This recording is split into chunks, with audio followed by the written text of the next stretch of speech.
Good morning, Bucknutters. It is Thursday, March 10th, 2022. I am Dan Rubin. This is the Bucknuts Morning 5 and Change. Those of you who are joining us live on YouTube, Facebook, or Twitter will see that Steve Wiltfong has morphed into two people.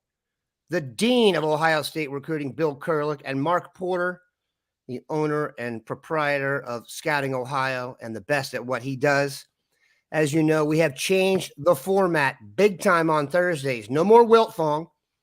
He is now a full-time suit with occasional reporting responsibilities, and he'll be on here. In order to make up for that, we had to bring in two of the biggest hitters there are, Mark Porter and Bill Kurelic. As you can see, they are on the screen with us now. We want this show to be as interactive as possible. If you go to YouTube, Facebook, or Twitter right now, you can get the links in the front row on the announcement of this show. You can pose us questions live. Comments, I'm looking. We're already getting questions coming in. That's good.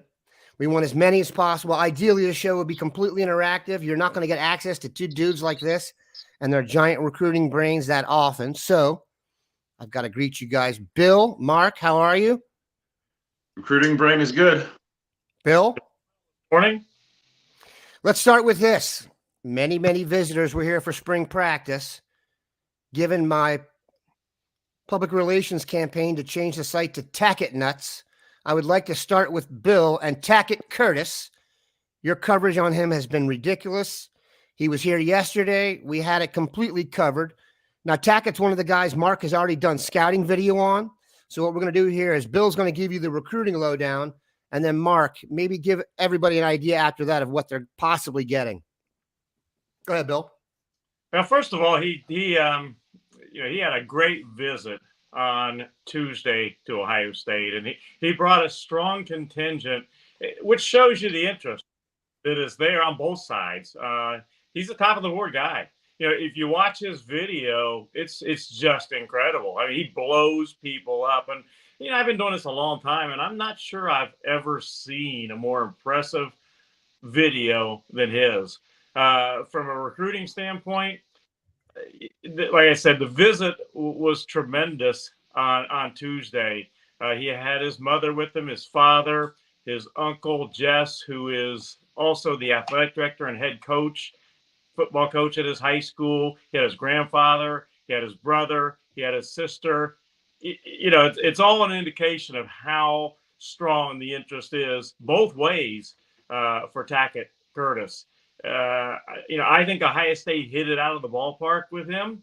I like where Ohio State stands right now, but he is going to take his visits. He, in fact, is visiting the Miami Hurricanes this coming weekend. He is going to also get back to Wisconsin, who is certainly a challenger for his services. Before the spring is over, he'll get back there.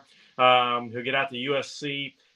And then it's not over even then. He's going to take official visits, and told me he will take all 5 official visits.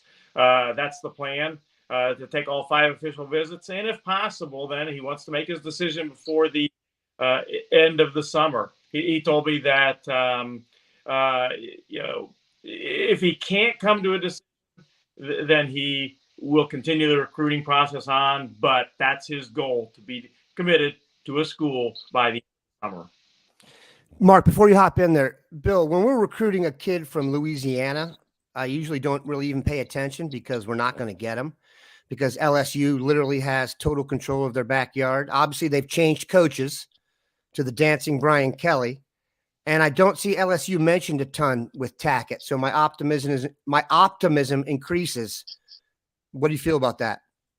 Yeah, the interest for LSU from him just really hasn't seemed to be there on the level to be, to land a player of the ilk of Tackett Curtis. So, I guess things could always change, I suppose, but I don't expect it to. I don't think he ends up at LSU.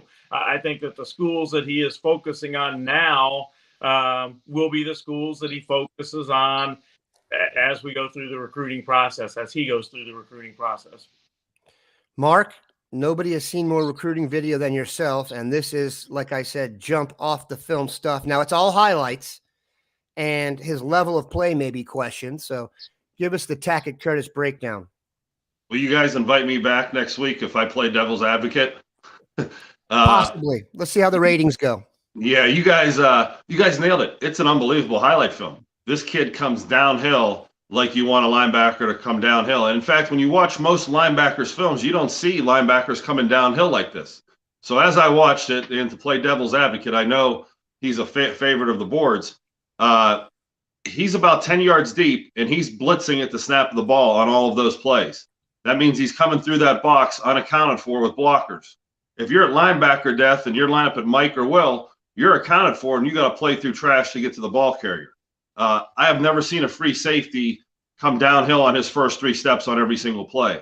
So what we're not seeing is the game film and other sides of that film where he's in pass coverage and stuff like that. So in one area, I think he is off the charts. I think going and attacking, wow, what a player. Have we seen the complete picture? Have we watched all the game film? No, I'm not knocking him. I'm not saying he shouldn't be a 4 or 5 star, but there is another side to this coin when you do the evaluation. The height, weight, speed all checks out. It's unbelievable film, but it's like a hero or zero film. You know, he's coming in there so fast. I don't think a lot of times if you watch the film again, running backs aren't expecting someone to show up in the hole like that because he's sort of playing running back like they are from the same distance, about 8 or 10 yards deep. It's impressive, but like you said, it's so impressive that it almost makes you want to take it with a grain of salt. I will assume that Jim Knowles has done his due diligence, though, and is still extremely interested, and they've seen all the tape, and they are all over him. So very optimistic about Tackett Curtis. Now, let's get back to what could have been a storyline when we all started here, many, many, many, many years ago, and that is the Glenville Pipeline. It was unhooked for a while. Bill, you can disagree with me. I'm not sure any high school has produced as many players for Ohio State of impact over the last 30 years. But there has been a lull since the Eric Smith days and the Marshawn Lattimore days. They seem to be picking it up now. There are 2 guys that are on the radar. Bill, can you please introduce us to Bryce West and Arvell Reese? And then, Mark, you can take it from there. Bryce West is a 2024 cornerback, and he is the #1 player in Ohio for the class of 2024. Just an outstanding cornerback. You know, he could potentially be, the next the Denzel Ward here in Ohio. He's that good. And good news for Buckeye fans is he likes Ohio State a lot. He visited Ohio State on Tuesday along with Tackett Curtis and others, and it went extremely well. You know, I crystal balled him to Ohio State early, and I feel very good about that pick, even better about that pick now. He is going to go through the recruiting process as the Glenville kids usually do, but I like Bryce West to Ohio State, my pick to happen eventually. Arvell Reese is a 6'3". Wade measured the kids on Tuesday when Arvell Reese visited Ohio State, and he measured in at a legitimate 6'3" and 221 pounds at Ohio State on Tuesday. I think Mark will attest that Mark and I had talked about Arvell Reese as a guy that Ohio State would likely offer, and that's exactly what happened. Again, he is like the Glenville kids usually do. He's going to go through a recruiting process, but you just don't ever bet against Ohio State with the Glenville kids. Mark? Yeah, speaking to Glenville coming back, when I saw Coach Ginn this summer, he's had a long battle back from cancer, and he's at full strength now, and he said he's actually above 100% where he wants to do track again, and he's involved in that. And this group of kids is what reinvigorated him. The Bryce West and some of the other kids on that staff, especially the track kids. Of course, Arvell Reese, when I saw him, was playing for Euclid this year, and he's come over to the Ginn Academy. When I walked onto that field, the see Euclid versus Strongsville that night, of course, the Clemson commit was there, Blake Miller, and he stands out like a sore thumb. But immediately my eyes went to Arvell. He is long. He is everything you want in a prospect. His arms are actually a little bit skinny. If you look at some of the photos I posted in the video we're going to release, where he's got 30, 40 pounds to put on that frame. Will he remain explosive? I don't know. I think I compared him to like a Joshua Perry, a Malik Harrison, those long bodies that you bring him in and you develop him and you see what happens. Defensive end could be a possibility, but I wouldn't put a lot of chips to the middle right now on that. And, of course, Bryce West, for a sophomore and him documenting a 4.58 already, he's off the charts. You know, I mean, Marshawn Lattimore, I always said was one of the best players I've seen. So I hate to even put him in that air yet as a sophomore. Let's give him another year or two to, you know, get into that bubble. But boy, the Denzel Wards and players like that are the ones that are going to come to mind when you see Bryce West. He's just electric and athletic. I actually liked Marshawn more on offense when we saw him in high school. He was that good. He was incredible as a return. He was just Marshawn was a man among boys, and you can see now that's why he's, you know, got multiple accountants. So that's why Mike. He's the reason Mike Evans hasn't caught a ball against New Orleans in about 6 years. He's about as good and sticky a man corner as we've ever seen. That was just incredible to watch. I mean, maybe I'll lay this out for both you guys. Either one of you take it. Do you expect the Glenville Pipeline now to come back? I mean, it's never going to come back to where it was, where they had 5 or 6 guys every year that we were looking at. But you do expect this to be a return, and it's also great news that Coach Ginn is healthy again. Yeah, I like the division they play in. I think they're in Division 4 or 5 right now. I've been pretty sure it's maybe Division 3, but they have a good chance to go to state next year. They ran into Youngstown, Ursuline, and it took a last-second Hail Mary by Ursuline to knock them out. Or you're talking about Glenville in the state championship last year and that pipeline putting them back where they belong. So look for them. Even though they're not all Ohio State guys, they're going to have 8, 10 Division I guys, which that's a pipeline. I know that not all of them can go to Ohio State and how rare Ohio State ability is, but it's back, and you're going to see it in the playoffs this year. Yeah, that's an excellent. Go ahead, Mark. Go ahead, Bill. I'm sorry. And also, those two, Arvell Reese and Bryce West, were not the only 2 kids from Glenville that were at Ohio State on Tuesday. There were several other players, and they're 2024 players that were also visiting Ohio State on Tuesday. So while, again, you know, they all are not going to be necessarily Ohio State caliber kids, the fact that Ohio State is having those kids in multiple numbers from the class of 2024 from Glenville visiting Ohio State on Tuesday speaks to how strong that class is. And let me guess who a few of them are: Jacoby Laster, Malik Davis, Demarion Witten, Jermaine Foster. These guys, I wouldn't be surprised if there was another kid that's camping for an Ohio State offer in that group. But it is a deep group. Those are some big-time kids with early offers already. They are. And yeah, I was going to say back in the day that the Glenville Pipeline didn't just produce Ohio State guys. Every Midwest roster you looked at had a guy, Toledo and Frank Clark at Michigan and stuff. So they've been an unbelievably productive program. It's great to see them back in the fold. Bill, yesterday was an incredible day for visits, not just of guys that we've already talked about. Who are a few more names that were here? And if you also want to get into the fact that Luke and Ryan Montgomery have also visited recently, that would be cool too. Yeah, let's start with Luke and Ryan Montgomery. They did visit Ohio State this past weekend.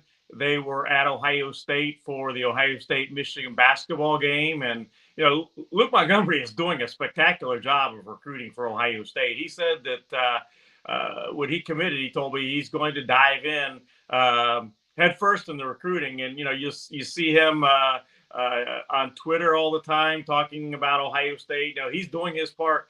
And he also told me that he is going to recruit his brother, you know, and that is indeed happening. And Ryan was at Ohio State, as I mentioned, over the weekend for that Ohio State-Michigan basketball game. And, you know, I crystal balled Ryan to Ohio State, and wow, I think, before he makes a decision. But, you know, you got like Ohio State's chances there. That the fact that they were back at Ohio State this past weekend, and they also are scheduled to be back at Ohio State later this month for yet another visit. So, you know, those are 2 important kids. As far as other kids that were at Ohio State on Tuesday for the first practice, you've got probably the lead one is Bryson Ryan, wide receiver from Florida, that's a very good player. He was at Ohio State on Tuesday, as was Nigel Glover, a linebacker from Clayton Northmont High School. So those are a couple other kids that were at Ohio State on. Here's my question about Montgomery. Obviously, we've got the older brother in the fold, and the younger brother is 2025. And I think, like everyone else, I assume he's going to be a Buckeye. Keep in mind, he's going to be going to see his brother play football on the weekends. How many times before he commits? That's going to be quite convincing. How is this going to affect recruiting in the class before that? I imagine if you're a quarterback, the kind of guys Ohio State goes after are not the kind of guys who always like to join the most crowded room, although we've been through that. But, we saw what had to happen with Quinn Ewers and the Devin Brown scramble, which was an unbelievable save. But like 2024, I know they love Dylan Raiola and a couple other guys, and Dylan Lonergan, I believe, is that year. Bill, you can take this and then Mark follow up maybe. How is this going to affect recruiting in 2024? I imagine it's going to be a little bit more difficult to bring in one of the elite quarterbacks.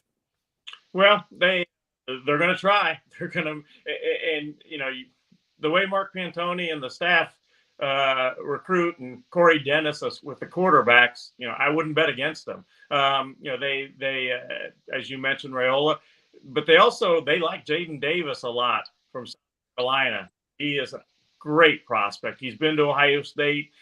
He was here this past summer.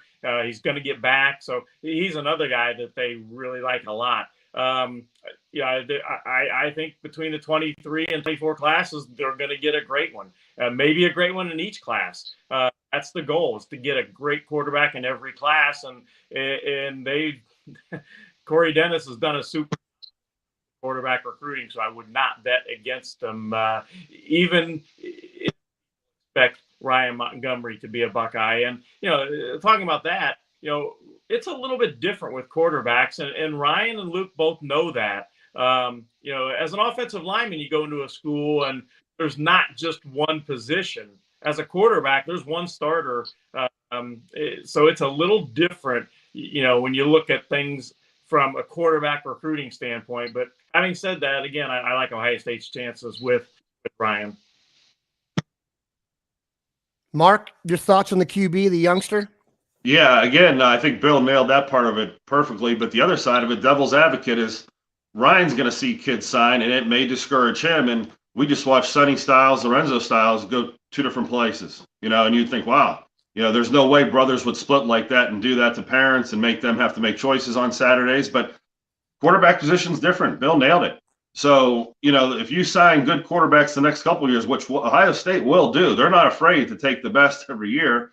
And I don't think kids are going to be afraid of kids below them, but it may discourage Ryan. I noticed in one of Ryan's videos, he was wearing a Michigan t-shirt, not that means a whole lot, but hey, I mean, it's the world we live in today. And, with the transfer portal and the no sitting out, who knows where Luke will be in 3 years? I'm devil's advocate all the time. I'm talking to college coaches so much that they're recruiting their own rosters as much as they're recruiting kids off campus right now.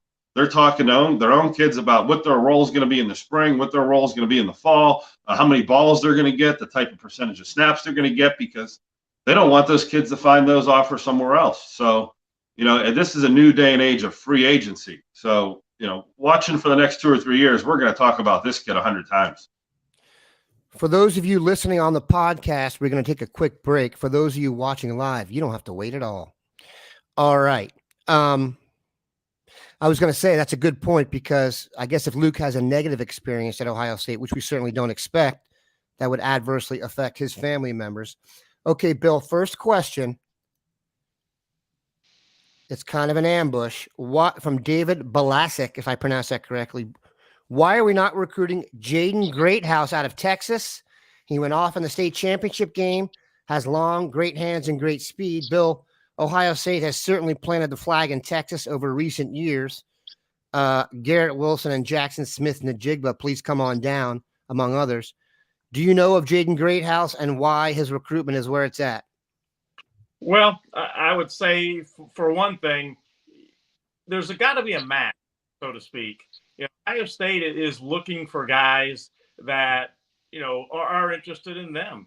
Not every single kid, as hard as believe, may necessarily have a strong interest in state. So they're kids that have a great interest, but they're looking also for, what the kid, how the kid fits into their program. Jaden Greathouse is a wide receiver from the state of Texas. He is an outstanding prospect. And, right now, I would say that he's probably going to go to Texas. Brian Hartline has got a boatload of top wide receivers that the interest both ways is as strong, is very, very, and you develop your top guys, and Jaden Greathouse just isn't a guy that there's been a strong mutual interest in at this point. My guess is the person who submitted that question has some connection to Jaden Greathouse. Shocker. Mark, Spider Sillery on the board here. You can take a guy from Ohio. Who is the biggest riser that we haven't talked about that you think has got a shot to get into Ohio State and be part of the mix? Yeah, I just peeked at my list right there just to pull the highest name, so I'm not, making something up. But I had Breon Ishmael ranked pretty high. He's a linebacker safety out of Hamilton, and he's a 6'5" kid. He's a lot like Arvell Reese. Like, if you put those two next to each other, you kind of go back and forth, and they'd be like the same make of a car. Like, they really look a lot alike. I think maybe they went with Arvell over Breon, but he's another kid out there that when he gets in the camps and they see him in person and he starts adding weight to that long frame, that has a lot of value. So I'd give that as a quick answer. But there's a bunch of kids we haven't talked about. Perhaps our best live viewer so far, Sue Zabo, has a question. William, we'll ask you to take this. And the floor is wide open here. What tight end and quarterback are we most likely to land? Maybe just give us the names at the top of the board for each right now. Well, the tight end is pretty easy because they have a commitment there already. Ty Lockwood from Tennessee, who is outstanding prospect.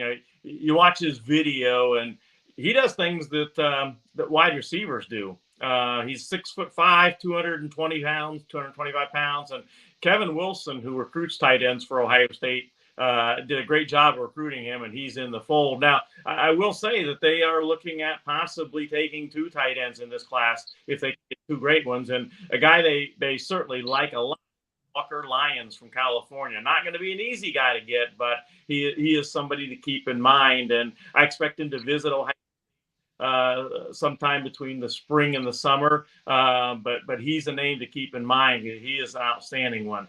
As far as the quarterback, hard to say right now, to be honest, which one they're going to get. Who in the world would have thought at this point a year ago, Evan Brown's name really was not even on the radar screen. State was not actively recruiting him.